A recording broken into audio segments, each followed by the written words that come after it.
Yes, people, and welcome back to another video on the Bridge YouTube channel where we bring you all things Chelsea. I'm your host, the most British TV pilot, here to give you the latest Chelsea transfer news. Here we go. So let's get started, and I want to start on some great news, some good news, of course. Let's start with the good news, as they always say, and that is that Christopher Nkunku is back in team training. So as we know, the last time that was in there was obviously the game before Borussia Dortmund in our last preseason game at Soldiers Field in Chicago. But now this my brother's back, man. You know what I'm saying? He's back. You know what I mean? He's ready to start cooking. So he's looking like he's probably going to be fit enough, in my opinion, from what is going on so far, to be on the bench for Chelsea against Newcastle at St James's Park. So hey, man, there's a good thing at the end of the day, man. I'm very happy for him. You know, it's looking like he's coming back very strong and look like he's going to be ready to start cooking everything, you know, the usual stuff at the end of the day. So I'm quite happy about that. So when it comes down to it, so quite happy to see my boy Nkunku back, shining, looking like he's going to be ready to start cooking for us,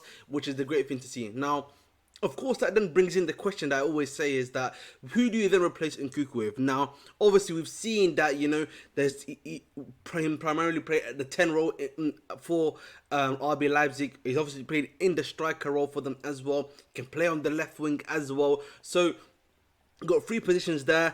Do you maybe want to try out the Jackson's and Nkunku link on the you know, as the cam, and then that like that, and then that means you have to probably drop one of Gallagher, Caicedo, or Enzo. And for me, if that's the case, you know Gallagher cannot work in a pivot. You probably want to be playing your two best midfielders that he brought for a combined £220 million, which is Enzo, Caicedo pivot. So maybe Gallagher has to go.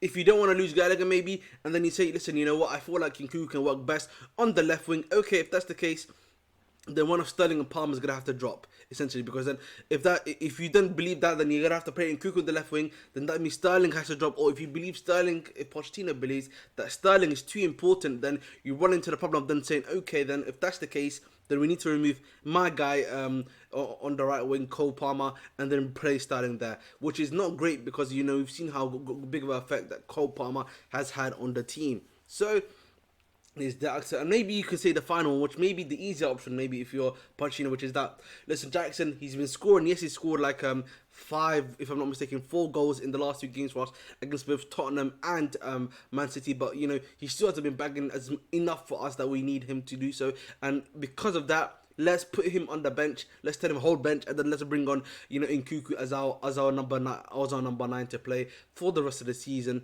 until January, until we maybe think that we need to bring in another striker into the team. And if that is the case, then that might be a solution for you in the short term. But I personally believe you brought him in. You know, the way the club is talking about Nkunku, he's the diamond that, you know, you guys have wanted for the longest time. And if that's the case, and he's that diamond that you want, then you know what you have to do, man. You have to make sure to play him in that 10 role for me. You play him in a 10 role, Palm on the right, Sterling on the left, and Jackson up front. And you drop Conor Gallagher. That's really as simple as it gets for me personally when it comes down to it. So that's just the front four that I would be going with at the end of the day for me personally. So those are the front four that I would be looking at. Now let's move on from the Nkunku news. Now we know that Lavia is back in training too. Whether or not he's back in full team training, we don't know at all yet. But it's looking like he's going to be back to full fitness. He's back in some level of fitness now, and he may be starting some games quite soon. Particularly the fact that, you know, I don't know if you watched Enzo yesterday against Argentina and some of the games that he's been playing.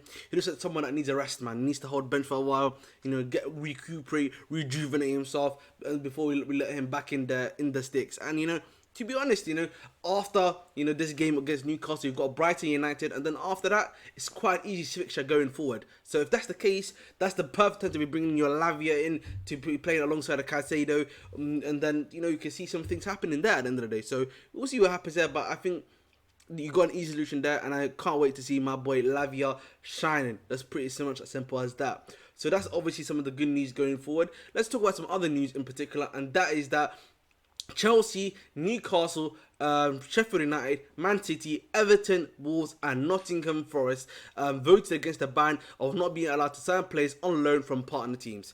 And for me, that probably makes sense for, you know, if you're Chelsea, if you're even a I think a Newcastle, even a Forest, because of the fact of the Olympiacos Forest thing with their owner. You obviously got Newcastle, PIF, and some of the teams that they've got there in the Saudi League, of course, Chelsea, Strasbourg too. So, you know, the end of the day, you got a lot of clubs there that have got a lot of connections going on there. So at the end of the day, man, you don't want to be losing them, and you want to be able to agree stuff freely within them. So it looks like that's definitely gonna be happening, and it's a good thing that we voted against that for me, because it just makes your life easier at the end of the day. We're trying to do deals with Strasbourg, potentially now a team in Portugal which we're trying to buy to, whether it be Sporting, whether it be another team in particular. So hey ho, man, we'll see. At the end of the day, that's what it's looking like for me personally. So there's stuff to talk about. Now, in regards to other stuff, there's been this rumor I've been seeing going on about Badiashile maybe leaving the club and that he might be up for sale. And I'm like, that's absolutely, I just want to say that's absolutely 100% bullshit. Because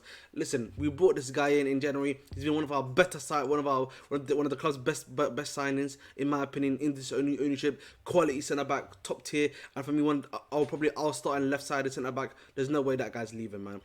He's not going anywhere, bro. So I just want to obviously put that in there too as well. And finally, in regards to other topics that I think we need to talk about right now, I actually don't think there's anything else we need to talk about. Damn, is it that quick? I was surprised. Maybe just me, but nah, oh yes, and Chalobah. I forgot to talk about. That's the guy that I was thinking about. Basically, Chalobah has had a setback in training, and it looks like he needs to continue his rehabilitation. Has had a setback, so he needs to rehabilitate that injury to come back to full fitness again. So sadly for Chalobah, man, it seems that a lot of these injuries are just happening here at the wrong time, when maybe he could have had a chance to come back in and do something for himself and for the team, and be able to provide something. But we know at the end of the day that he's off in January, and it's looking like it's between both Dortmund or Munich that he goes to. And we'll see what happens there. Maybe if he still wants to be with Tommy T, then he can go to Bayern. If he wants to be with Borussia Dortmund, then he can go there. But if I'm him, if you just want to win some trophies, just go to Munich. And plus, you've got a better pathway there. You know how Upamecano plays. You know how De Ligt has been playing. Obviously, the only other guy you're probably gonna have to compete with really is Kim Min-jae, but you can play next to him. So at the end of the day, man, you're in a much better situation long term, in my personal opinion. So hey, for me, if I'm you, my boy Chalobah, that's the place to go. So simple as that, really. But guys, that's the video as usual. Please continue to like, share, subscribe as always. Obviously, I don't think there's going to be a video tomorrow unless there's some more breaking news from Chelsea in that aspect. But Friday, you will be getting the preview as usual for Chelsea versus Newcastle at 3:30 on Saturday for that game. So hey ho, we move. As usual, guys, I've been your host of the Most Bridge 258. Dedicate your hearts. Get me to 1K. I'm 9 away. Helps a lot, lads. Love and guidance, big man.